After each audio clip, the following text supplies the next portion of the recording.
And so it is my pleasure to introduce to you Buster Evans.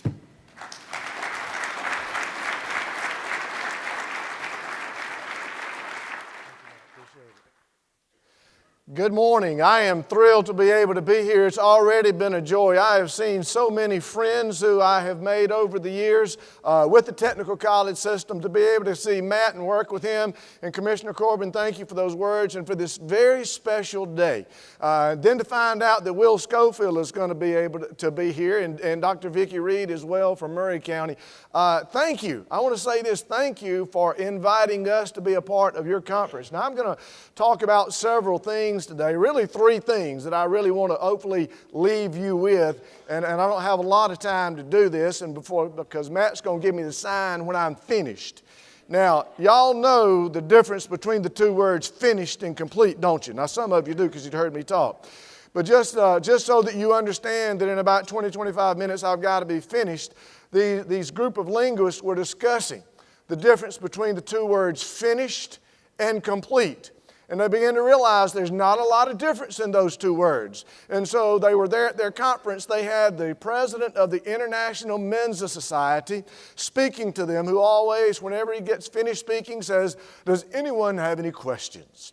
So they said, well, we'll plant the question. So we'll ask this guy if he can define the difference between the two words finished and complete. So this guy, the smartest man in the world, delivers a most eloquent speech. And he finishes his speech and he asked, does anyone have any questions? Man on the front row stood up and said, sir, you're supposed to be the smartest man in the world. Can you tell us the difference between the two words finished and complete? And he said, yes, I can do that, but I want to do it by illustration. See, if you marry the right woman, you are complete. If you marry the wrong woman, you are finished. And if the two should ever meet each other, you are completely finished. Well, now some of you laugh as if you have one of those three areas telling you. Well, in about 20 minutes, I'm going to be finished, but folks, we're not going to be completely finished in our work. Three things I want you to hear and understand this morning. First of all, I'm here to thank you. Thank you for your partnership. Thank you for your work. Everything, literally everything that we have been able to accomplish in the last 2 years in the Department of Corrections and before that has the fingerprint of the Technical College System of Georgia on it and our technical college partners. And in the event that I mention some of you guys today, of which I will, and I maybe unfortunately failed to mention some of you, and I probably will, it's all of you who are engaged in, and the reality of it is some of you guys are doing things that we don't even know about. And that is what is most exciting. So in advance, I want to say thank you. Secondly, I want to share with this group some stuff that you and I are doing, that we're doing that makes a difference in Georgia. And then thirdly, I want to leave with the concept of where do we go from here? What are our future opportunities as we move forward? But first thing, I want to give you an update. If you go to our first slide. I don't know that if this thing is supposed to work this or not. But anyway, we do need to go. If you go to the next slide, since we met last time,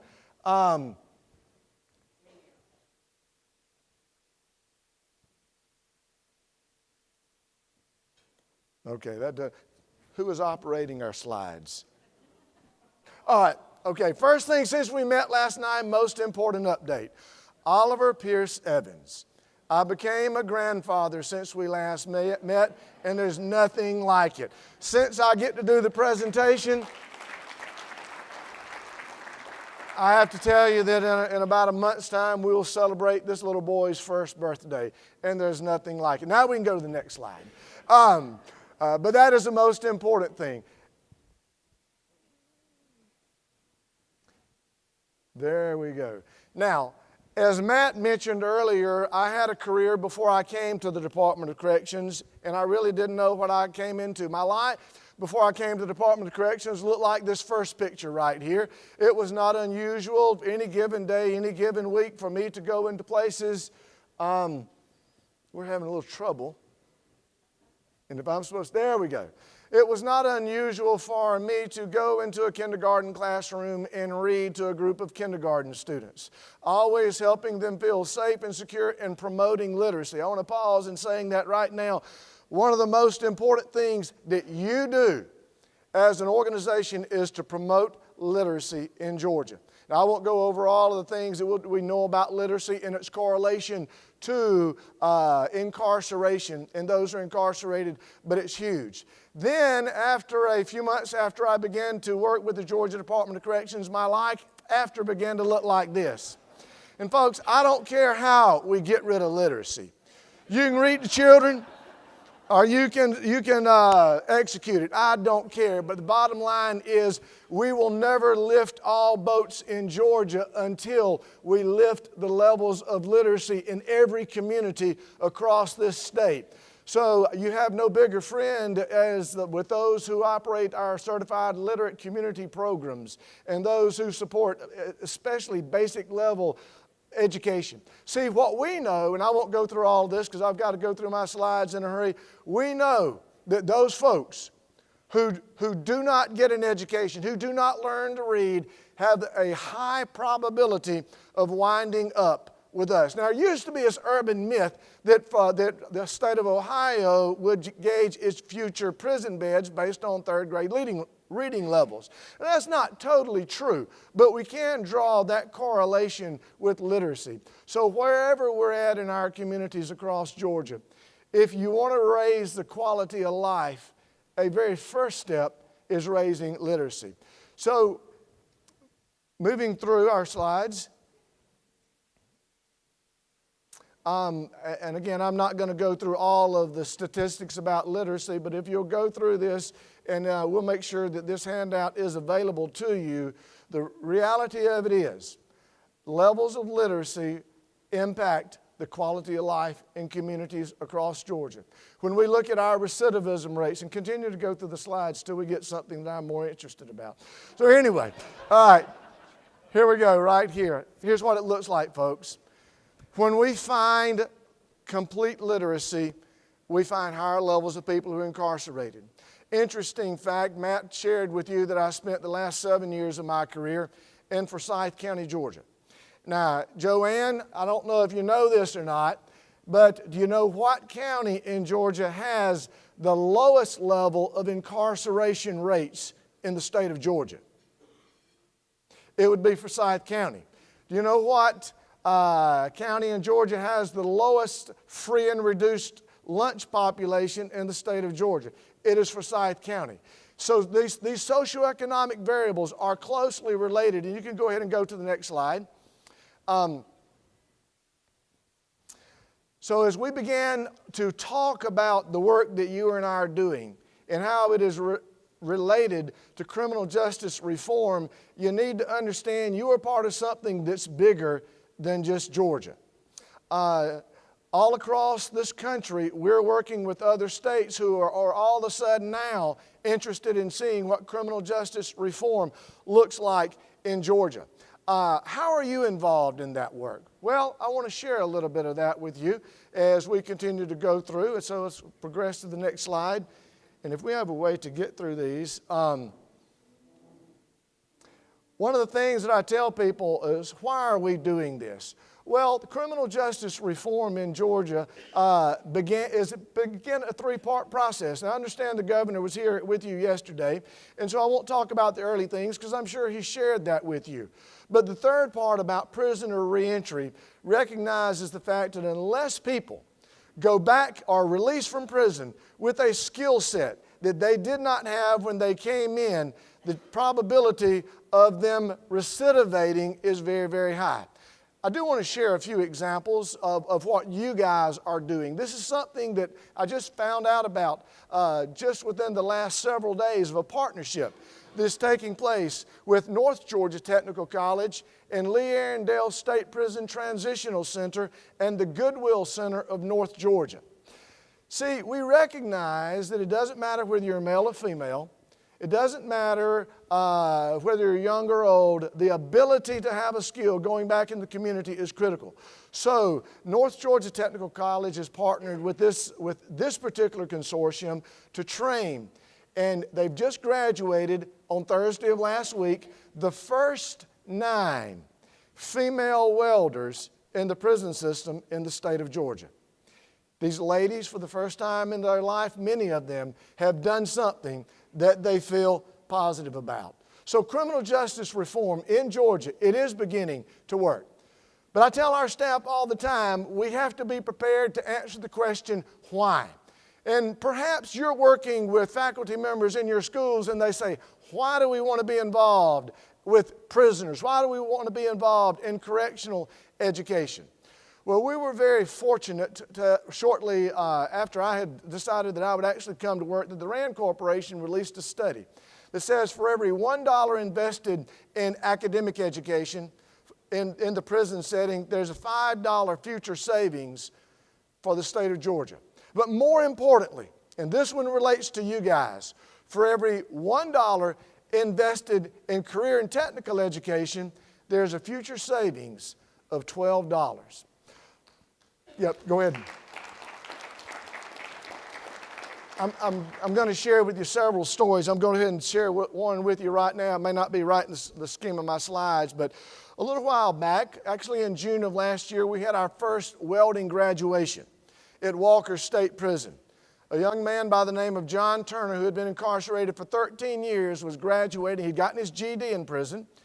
And he had also gone through the welding program that is administered for us by Central Georgia Technical College. I hadn't seen you yet, but I hope you're here, because this is truly a success story. So John Turner gives his graduation speech, and I'm just awestruck, because all of a sudden he's got hope. And he says, my name is John Turner. He says, I've gone through this program. If anybody's listening, I am parole eligible in July. Somebody was listening, folks.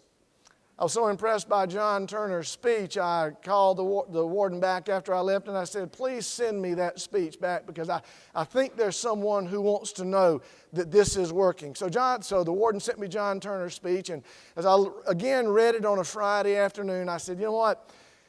All of us like to know what we're doing is making a difference.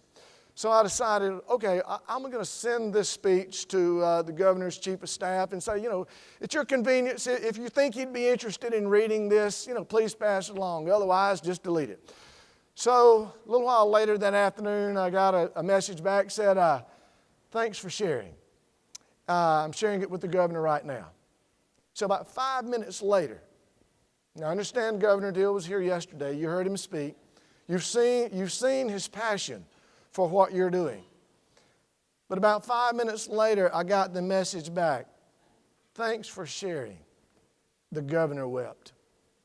Folks, I ask you, do all of us have that kind of passion for the work that we're doing? I finally figured out how to work this thing. Aren't y'all proud? But as we continue to work, one of the things that you're telling me and what we are seeing is that folks in the prison setting, in the correctional education setting, make some awesome students, some of the best students. As a matter of fact, Dr. Tina Anderson, last quarter, I believe, for the first time that we are aware of, had two of our students from Valdosta Transitional Center get the President's Award. Now, folks, it's been a long time since many of the people who are incarcerated in our setting have done anything that they're pleased with. Or I could tell you about Ray Daves at a recent ASE certification program that we had a graduation at Burris Correctional Facility. And we a small class, we only graduated 5 that day. But we invite family members to come in. And I noticed that there was one particular graduate who was very, very excited, in a very different mood than I'd ever seen. And there was a lady with him, so I went up and I talked to her, and it was Ray's mother. And she says, this is the first time that I've seen him in 4 years. But he's finally done something that I'm proud of. Folks, you're doing more than providing hope. You're providing education, and you're restoring relationships, you're restoring the ability for men and women to take care of their families. many things that I could share with you. I'm going to share mostly by example.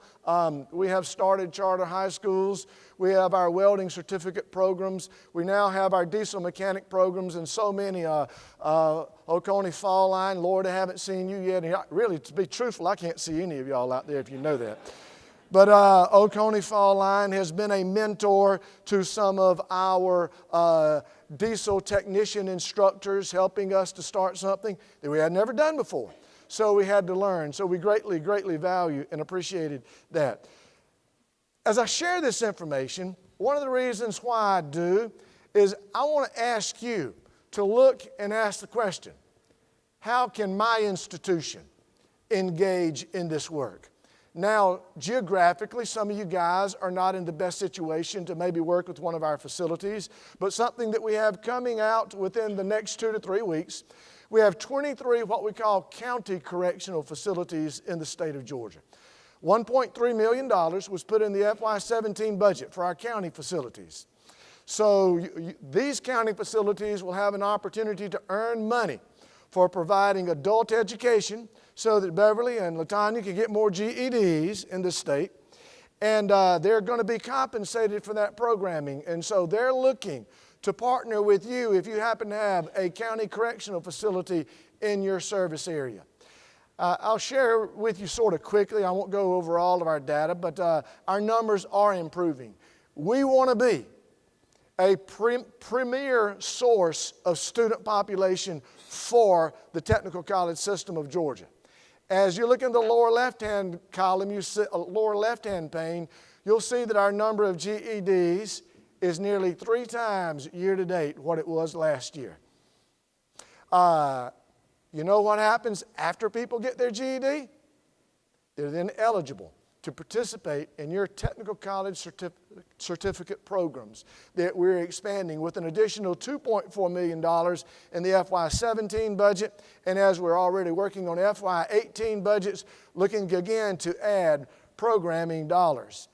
A few things that I want to share with you by way of getting to the point of being able to wrap up my comments to you this morning. I talked about variables impacting recidivism, and we talked about literacy levels. Folks, this is textbook. They're the lowest levels. If you can't see the slide, the bottom line is those who have 4th grade or less are the line with the highest levels of recidivism. Those who have a technical college or post higher education certificate of some type, they are the lowest levels of recidivism. This is why we're investing in literacy, and this is why the state of Georgia is investing in technical education programs. That's not just true in Florida, it's also true in Georgia. If you look at our numbers, they're almost the same. By way of advertisement, the bottom line on the bottom are those who participate in our faith and character programs. And some of you might be interested to know that we actually have in many of our prisons faith and character dorms, and we even have one prison that is completely a faith and character prison. And interesting statistic, we graduated our first group of welders over a year ago. Of those at Walker State, of those that were released, not the first one has come back to the Georgia Department of Corrections.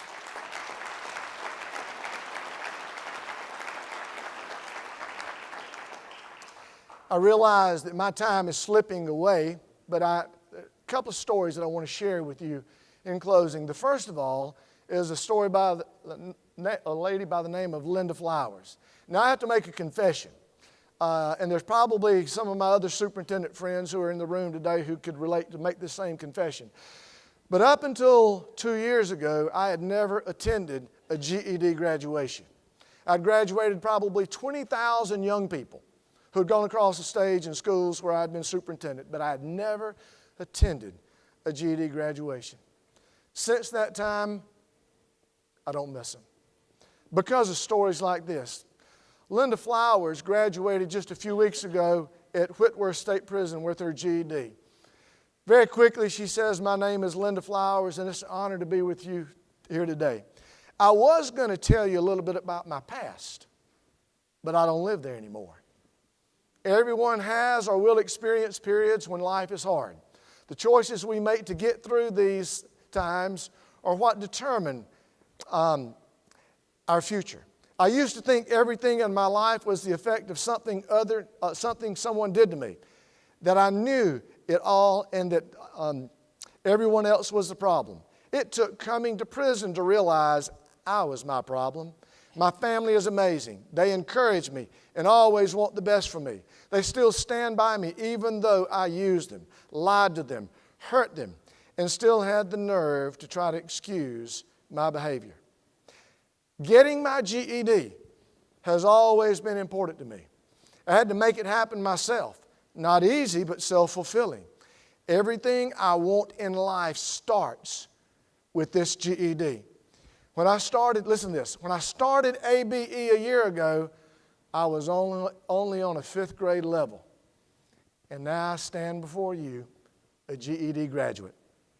Like I said, it wasn't easy, but it was possible. When you want something bad enough, you'll find a way to get it. Like I said, I won't tell you about my past because I'm too excited about my future. When I walk out of these doors, I plan to enroll in cosmetology, get a trade, and to be the parent my children so deserve. Anything is possible. The question is, how bad do you want it?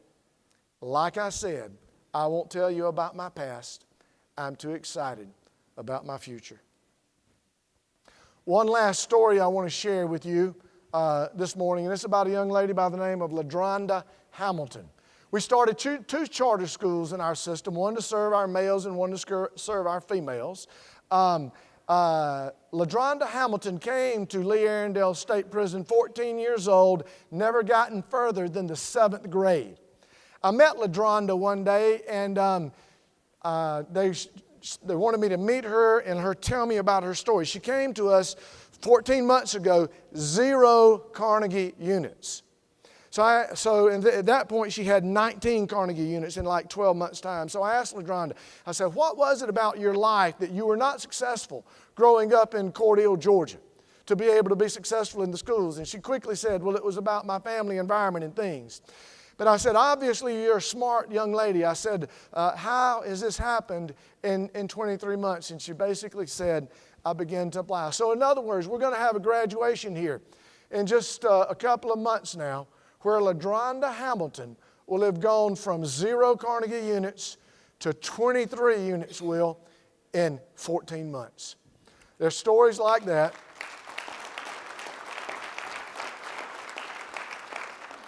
Again, I need to give all the billing that I can. Why am I sharing some of these? Because there's a story out there waiting for you. I want to say thanks to Ogeechee Technical College, who participated with the Transitional Center for our first CDL graduate. And then followed that something that I'll call Operation Wiregrass. We were doing absolutely very little educationally at our Valdosta Transitional Center. Dr. Anderson and Dr. Utley came to us and they said, we want to be involved. And so we began to talk about how we could be involved. 6 months later, we with students from the Transitional Center going from the Transitional Center to Wiregrass Technical College, all 9 of them graduated. I think 5 of them with HVAC, 4 of them with welding, and 1 with a CDL. So as we continue to move forward, I want to say a very special thanks to all of our existing partners. You guys, again, everything that we're doing has your fingerprint involved with it. And so many things that I could share. One other thing that I will say thanks to you about is as I came on board, recognizing the importance of literacy, recognizing that I believe in 3 years' time, you're going to become like 2 things: what you read and who you hang around. We've got 35 prisons in the state of Georgia, and I've been into almost every one of them. And I've been into almost every one of the dorms. And I talk to the guys, and we talk about this, and we say, you hang around good people, what do you think it's going to do to you? Well, I'll become better. If you hang around thugs and bad folks, what do you think you'll be? Be a thug or bad folks. If you read good things, what do you think it will do? it will make me better. So consequently, we started a reading initiative where we were going to raise 100,000 books. Folks, we're probably at 200,000. Partners have come out of the woodwork to give us a number of things, such as purpose-driven life and other types of materials as that. We do have our ongoing challenges. Thanks to you guys who've worked to help us hopefully get some rectification of GED cut scores. That has impacted our number of GEDs by nearly 300 in the state. We are continuing to expand our programming as people find out that this is work that they need to be involved in. As we move ahead, there are a number of things that you will be able to see here as I work to make my conclusion that we want to be doing. I've mentioned the County Correctional Facility programming, which will be available. I will mention to you very quickly, we now have over 8,800 in fact, tablets. We're calling gold devices, where we will have programming available, both education and treatment programming available on a ruggedized, almost military grade type of iPad format. So what can you do? Well, I think there's several things that we can do. First and foremost, I'll go back in what I said earlier, promote literacy in your communities. Second thing that I would encourage you is to partner with the Transitional Center, with a day reporting center, with the County Correctional Facility or other correctional organization. They're nothing like those local community connections. And then what we want to do is promote our work together. Again, I want to conclude by saying, first of all, thank you for your partnership. I hope as you've had an opportunity to take a look at what you and I are doing together in our respective organizations, we are making a difference in Georgia. And then thirdly, I want to ask you and plead with you, continue to help us. The work is too big to left undone. Thanks for your time here today, and I look forward to spending a little more time with you this morning.